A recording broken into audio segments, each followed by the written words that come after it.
नमस्कार, मी संदीप देसाई। बुलेटिनच्या सुरुवातीला बातमी आहे गोव्यातली। गोवा काँग्रेसचे 2 आमदार भाजपत आल्यावर राजकीय घडामोडींना वेग आलाय। आज पुन्हा एकदा दिल्लीत गोवा भाजपचे 2 प्रमुख घटक पक्ष मगोप आणि गोवा फॉरवर्ड या दोन्ही पक्षांच्या अध्यक्षांची अमित शाह यांच्याशी बैठक होणार असल्याची खात्रीलायक सूत्रांची माहिती आहे।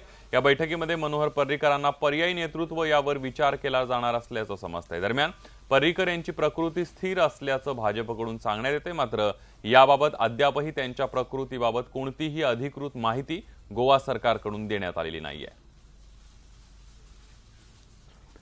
आणि अधिक माहिती घेऊयात, आपले प्रतिनिधी दिनेश केळुस्कर आपल्या सोबत आहे। दिनेश, आपण बघतोय गोव्यामध्ये राजकीय उलथापालथी मोठ्या प्रमाणावर सुरू झालेल्या पाहायला मिळतात। काय सांगाल या सगळ्याबद्दल? संदीप, काल जसं काँग्रेसचे 2 आमदार भाजपामध्ये दाखल झाले आणि काँग्रेसचं संख्याबळ कमी झालं, त्यानंतर आज पुन्हा एकदा दिल्लीमध्ये अमित शाह आणि मगोपचे अध्यक्ष धवळीकर आणि गोवा फॉरवर्डचे अध्यक्ष विजय सरदेसाई यांची भेट होण्याची शक्यता आहे।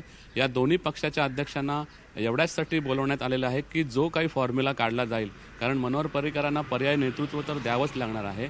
भले भाजपा कितीही म्हणत असलं की सरकार पुढचं 3 वर्ष पर्रीकरांच्याच मुख्यमंत्री पदाच्या नेतृत्वाखाली चालेल, तरी पण ते प्रॅक्टिकली शक्य नाही आणि त्यामुळे मनोहर पर्रीकरांना पर्यायी नेतृत्व देण्यात ते सर्वमान्य असावं, विशेषतः भाजप रुलिंग गव्हर्नमेंट असावं, यासाठीच कोणत्या प्रकारच्या मध्यावधी निवडणुका न घेता हे गव्हर्नमेंट कसं पुढे चालवता येईल याचा एक तोडगा अमित शाह काढतायत आणि त्याचाच भाग म्हणून गोवा फॉरवर्डचे अध्यक्ष आणि मगोपचे अध्यक्ष यांची भेट आज अमित शहांशी होणार आहे। दरम्यान मनोहर पर्रीकर यांची तब्येतीविषयी अनेक ज्या चर्चा सुरू आहेत त्या तशाच सुरू आहेत, कारण कोणत्याही प्रकारचं अधिकृत मेडिकल बुलेटिन गोवा सरकारने मनोहर पर्रीकरांच्या तब्येतीविषयी काढलेलं नाही। खरं तर मुख्यमंत्री पदाच्या एवढ्या मोठ्या नेत्याच्या प्रकृतीविषयी गोव्यातल्या लोकांना अधिकृतरित्या जाणून घेणं आवश्यक आहे, त्यांचं लक्ष लागलेलं आहे, परंतु याबाबत कोणत्या प्रकारचं अधिकृत मेडिकल बुलेटिन काढण्यात आलं नाही। त्यामुळे या सगळ्या स्थितीमध्ये दुसरीकडे या राजकीय घडामोडी वेगवान सुरू झालेल्या आहेत।